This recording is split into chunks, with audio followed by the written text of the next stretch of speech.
திவாகர இவங்கெல்லாம் டிவியில பார்த்துட்டு இருக்கிறாங்க. அவர் கூட இருந்து இவர் என்னென்ன பண்ணின்னு இருக்கிறாருன்றத கூட இருந்து பார்க்குறாரு.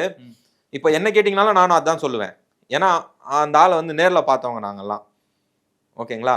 அந்த ஆளோட ரியாலிட்டி என்னன்றது எங்களுக்கு தெரியும். அதே ரியாலிட்டி அவருக்கும் தெரிஞ்சிருக்குது. அவர் வெளிப்படையாக கேமரா முன்னாடி சொல்லிட்டாரு. இதில் என்ன தப்பு இருக்குது? நீங்களே சொல்லுங்க.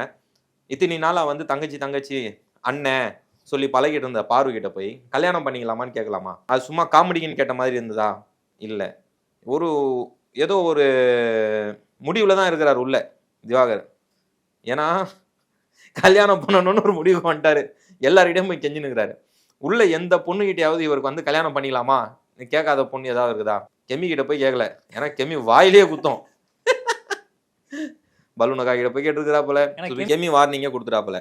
ஏன்னா பார்த்து பேசுற நீ மூஞ்ச பார்த்து பேசணும், கண்ணை பார்த்து பேசணும். மிச்சது எல்லாத்தையும் பார்த்து பேசினா அடிக்க தான் வருவாங்கல்ல.